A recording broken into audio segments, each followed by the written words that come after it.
बयान फरमाईंदे फरमाईंदे अल्लाह जे नबी अकरम सल्लल्लाहु अलैहि वसल्लम फरमायो त इन दरवाज़े का हिकिड़ो शख्सियत अचे थो, हिकिड़ो शख़्स अचे थो, इहो जेको आहे जन्नती आहे। साहबिन जेको आहे सॼो जेको आहे साहबिन पे मुतवजो जेको आहे दरवाज़े तरफ़ करे छॾियो। साहब में ॾिठो त 60 साल जो हिकिड़ो जेको आहे ज़ईफ़ आहे, अंसारी साहबी आहे। उन चौंपल जेको आहे पंहिंजे खॿे हथ में खईं ऐं वज़ू जा पाणी जा कतरा उन साहबी खां हेठि किरनि पिया ऐं उन अची करे पंहिंजी चौंपल रखे करे ऐं अल्लाह जे नबी अकरम सल्लल्लाहु अलैहि वसल्लम मजलिस में वेठो पहिरियों ॾींहुं। वरी ॿिए ॾींहं ते अल्लाह जे नबी अकरम सल्लल्लाहु अलैहि वसल्लम जीअं जो ख़िताब फरमाइनि पिया न, वरी अल्लाह जे नबी अकरम सल्लल्लाहु अलैहि वसल्लम फरमायो इन दरवाज़े खां जेको आहे जन्नती अचे थो। ॿिए ॾींहुं बि उहो ई साहबी निकितो, 60 साल जो ज़ईफ़ अंसारी साहबी। अल्लाह जे नबी 3 ॾींहं बि साॻी बिशारत ॿुधाई। त हाणे इन टाइम में 1,24,000 साहब आहिनि। 1,24,000 साहबा मां सभिनी खां वॾे में वॾो जेको इबादत गुज़ार हो अब्दुल्ला बिन अमर रज़ी अल्लाह ताला अन्हु हुयो। उनजी इबादत भला केतिरी भला मशहूरु हुई, केतिरी इबादत कंदो हुयो। उहो सॼी राति नफ़िल पढ़ंदो हुयो साहबी, ॾींहं जो सॼो ॾींहुं रोज़ो, 24 घंटनि जे अंदरि क़ुरान शरीफ़ जो ख़तमु। उनखे जेको आहे ताजुब लॻो त इबादत वरी मां कयां थो ऐं बिशारत जेकी आहे हिकिड़े ॿिए साहबी खे मिली आहे। हाणे इन साहबी जेको आहे रिसर्च करणु शुरू कई। हाणे ॾिसां त कहिड़े अल्लाह जे नबी जी ख़बर त पकी ख़बर आहे, इन जे अंदरि को शक नथो थी सघे। हाणे वञी करे मालूमात कयां त ॾिसां इहो जेको आहे अमल इहो की साहबी कहिड़ो थो करे। ऐं उनखे चईं त जेको आहे चाचा मां जेको आहे तुंहिंजो महिमान थियणु चाहियां थो ऐं ॾींहुं ॿ जेको आहे त मुंहिंजी का नाराज़गी थी आहे ऐं मां तोसां जेको आहे रहणु चाहियां थो। उन चयो त भाइटा ठीकु आहे, अची करे जेको आहे तूं मुंहिंजे घर जे फ़िलहाल हिकिड़ो कमरे में अची रहणु शुरू कर जिते मां पाण रहां थो। त उहो साहबी जेको आहे अब्दुल्ला बिन अमर इशा जी नमाज़ पढ़ी। इशा नमाज़ खां पढ़ण खां बाद में जॾहिं उहो अॻिलो साहबी ज़ईफ़ साहबी बि सुतो ऐं पाण बि सुतो, पोइ पंहिंजी चादर मथे करे राति जो यकी ताईं ॾिसेसि पियो।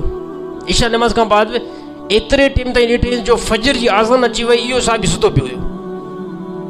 अब्दुल्ला बिन अमर रज़ी अल्लाह ताला खे हैरानी लॻी त भेण अल्लाह जे नबी जी ख़बर आहे जेकी ग़लति त थी नथी सघी, पर मूंखे अॼु राति जेको आहे अमल नज़र छा जॻह नथो अचे। ऐं इन टाइम मुनाफ़िक बि तवजो न छॾींदा हुया। इन टाइम तवजो नमाज़ मुनाफ़िक बि न छॾींदा हुया। मुनाफ़िक गजी करे जेको आहे तवजो नमाज़ पढ़ंदा हुया ऐं इहो साहबी राति तवजो नमाज़ बिल्कुलु न पढ़ी।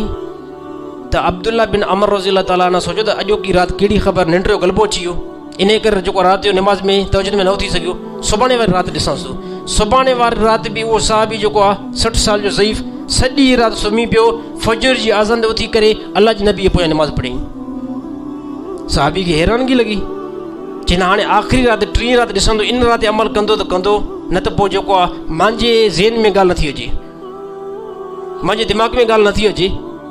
त 3 राति जॾहिं थी, 3 राति बि इहो ई मामूल थियो। उन जेको आहे साहबी ज़ईफ़ साहबी का जेको आहे इबादत न कई, वरी फजर जी आज़ान ते उथियो, वञी करे अल्लाह जे नबी पोयां नमाज़ पढ़ी। पोइ चई चाचा मां तोसां हाणे सही हिकिड़ी ॻाल्हि कयां थो, अल्लाह जे नबी तोखे ख़बर ॾिनी आहे जन्नत जी बिशारत ॾिनी आहे जेकी ग़लति बि नथी थी सघे। जन्नती त तूं पको आहीं, पर मूंखे तो मां को अमल ज़ाहिर नथो थिए, मूंखे तो मां को अहिड़ो ख़ासि अमल ज़ाहिर नथो थिए जेको अमल अञा मां वधीक थो कयां। मां तवजो बि पढ़ां त तूं अञा तवजो नथो पढ़े, बाक़ाइदा तूं फ़र्ज़ जेको आहे चङी तरह अदा थो करे। उन चयो त पुटु जेको न अमल भाटिया जेको ॾिसंदो अमल इहो ई आहे, अमल ॿियो को जेको आहे मां वटि न आहे। इन खां बाद में उन साहबी जेको आहे नाउमीद थी जॾहिं हलणु लॻो ऐं दरवाज़े ते पहुतो, पोइ सॾी कयईं ए भाटिया हेॾे आहे, ए भाटिया हेॾे आहे। जॾहिं अब्दुल्ला बिन अमर रज़ी अल्लाह ताला खे सॾी कंदो ख़ुशी मां चई हाणे ॿुधाईंदो असुली जेकी आहे पंहिंजी ॻाल्हि ॿुधाईंदो। पोइ चई भाटिया अमल जेको ॾिसंदो अमल मुंहिंजो इहो ई आहे। हा हिकिड़ी ॻाल्हि मां में ज़रूरु आहे, इशारो कयईं, चई हे आहे न दिलि, हिन दिलि जे अंदरि कॾहिं कंहिंजो बुग़्ज़ न रखियो आहे, कंहिंजो हसद न रखियो आहे, कॾहिं कंहिंजो साड़ जेको आहे हिन दिलि जे अंदरि न रखियो आहे। जॾहिं बि अल्लाह ताला कंहिंखे नेमत ॾींदो आहे न, उन ते मां ख़ुशि थींदो आहे त अल्लाह ताला शुकुर त हिनखे जेको आहे नेमत इहा ॾिनी आहे। कॾहिं मां उनजे मथां हसद न कयो आहे, साड़ न कयो आहे।